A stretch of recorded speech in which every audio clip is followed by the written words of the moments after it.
কারণ এই কদরের রাত দিয়ে আল্লাহ ওজন করেন বান্দার ওজন কতটুকু। এটা আল্লাহ তাআলা তার বান্দাদেরকে দামি বানানোর জন্য দিয়েছেন। এটার নামই হচ্ছে কদর। বিপাকে পড়ার মতো গরম, মানুষ একেবারে অতিষ্ঠ হয়ে গেছে, এরকম গরম কোনো রাত লাইলাতুল কদরের রাত হবে না। আসসালামু আলাইকুম ওয়া রাহমাতুল্লাহি ওয়া বারাকাতুহু। বিসমিল্লাহ আলহামদুলিল্লাহ ওয়াসসালাতু ওয়াসসালামু আলা রাসূলিল্লাহ ওয়া আলা আলিহি ওয়া সাহবিহি ওয়া মাওয়ালা, আম্মা বা'দ। কদরের রাত চিনার বিশেষ কোনো লক্ষণ আছে কিনা? অনেকগুলো লক্ষণ আছে কদরের রাত চিনার। লাইলাতুন সামহাতুন তালকাতুন লা হারাতুন ওয়ালা বারিদা ও কামা ক্বালা আলাইহিস সালাতু ওয়াসসালাম। অনেকগুলো সিমটম নবী করিম সাল্লাল্লাহু আলাইহি সাল্লাম আমাদেরকে শিখিয়ে গেছেন।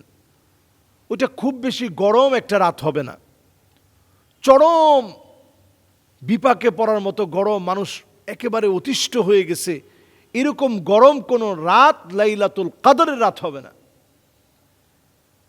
একটা ফর্সা রাত হবে, আলোকময় রাত হবে। লা হারাতুন ওয়ালা বারিদা, একেবারে খুব গরমও না খুব ঠান্ডাও না, একবারে শীতে আপনি হাড় কাঁপানো শীত পড়ে গেছে এরকম না। কেমন যেন নাতিশীতোষ্ণ একটা পরিবেশ ওই রাতে বিরাজ করবে। ইবাদতের আমেজ, ইবাদতের স্পিরিট, ইবাদতের স্পৃহা আপনার ভিতরে জাগ্রত হয়ে যাবে।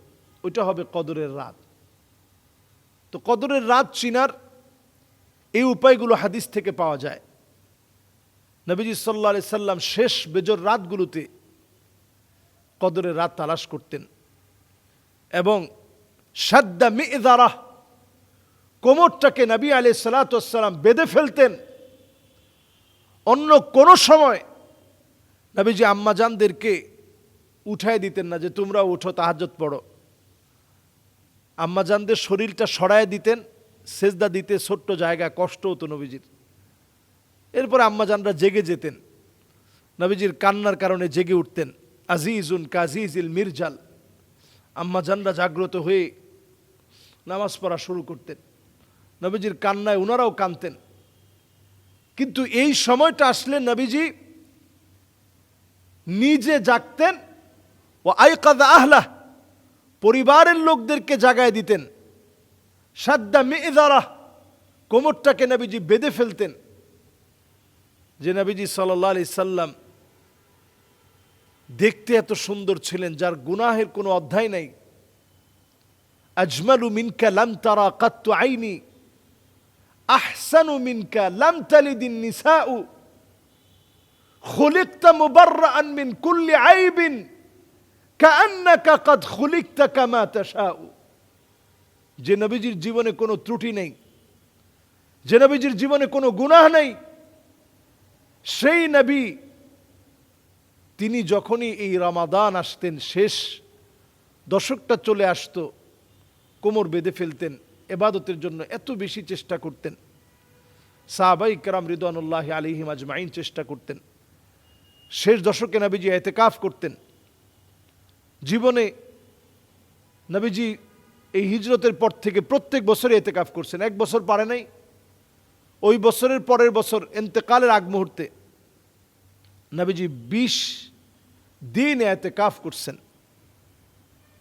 তাহলে বোঝা যায় যে এই ইবাদতগুলো আল্লাহর কাছে কত দামি। ইতিকাফ করছেন এই উদ্দেশ্যে যাতে করে লাইলাতুল কদর তিনি পান, শেষ বেজর রাতগুলো যেন তিনি ইবাদতে কাটাতে পারেন। এজন্য আমরা নিয়ত করি শেষ লাইলাতুল কদরকে চিনি চিনি নিব। লাইলাতুল কদর এমন না যে শুধু 27ই হবে, এটা ঘুরে ঘুরে আসতে পারে, বেজর রাতগুলোতে ঘুরে ঘুরে আসবে। এটা আল্লাহ তাআলা তার বান্দাদেরকে দামি বানানোর জন্য দিয়েছেন। এটার নামই হচ্ছে কদর। আমরা অনেক সময় বলি যে আহারে তুমি আমার কদর বুঝলা না। কদর মানে আমার সম্মান বুঝলা না, আমার ইজ্জত বুঝলা না। আরবিতে বলা হয় কিদরুন, মানে হাড়ি পাতিল। কারণ এই কদরের রাত দিয়ে আল্লাহ ওজন করেন বান্দার ওজন কতটুকু। এই কদরের রাতটা ভাগ্যওয়ালা রজনী, মানুষকে ভাগ্যবান বানাতে রজনী আসছে। সুতরাং এই রজনীতে যদি আপনি আমি একটু চিনে এই রাতটাকে ইবাদত করতে পারি, লাইলাতুল কদরি খায়রুম মিন আলফি শাহর। আরবের লোকদের কাছে গণনা করার মতো অন্য কোনো মাধ্যম ছিল না। এই 1000 পর্যন্ত তারা গুনতেন, সর্বোচ্চ 1000 পর্যন্ত বলতেন। সেখানে আল্লাহ তাআলা বলছেন লাইলাতুল কদরি খায়রুন মিন আলফি শাহর। হাজার এটা সর্বোচ্চ অক্ষর, সর্বোচ্চ সংখ্যা। এর আগে আল্লাহ খয়রুন বলে দিছেন। তাহলে একটা রাত হাজার মাসের চাইতে সেরা হবে। এই রাত আমার কাছ থেকে আপনার কাছ থেকে যদি অবহেলায় চলে যায়, নবীজি বলছেন মান হুরিমা খায়রাহা ফাকাদ হুরিম, ওই লোকটা বঞ্চিত হবে যে কদরের রাত পাওয়ার পরেও নিজেকে মাফ করায় নিতে পারে নাই। এজন্য আমরা কদরের রাত্রিতে তালাশ করে করে এই বেজর রাতগুলোতে আমরা আল্লাহর কাছে রোনাজারি করি, কান্নাকাটি করি। 21-এর রাতে কান্নাকাটি করি, 23-এর রাতে কান্নাকাটি করি, 25-এর রাতে কান্নাকাটি করি, 27-এর রাতে কান্নাকাটি করি, 29-এর রাতে কান্নাকাটি করি। বেজর রাতগুলো ধরে ধরে আমরা কান্নাকাটি করি, আল্লাহর কাছে চাওয়া শুরু করি।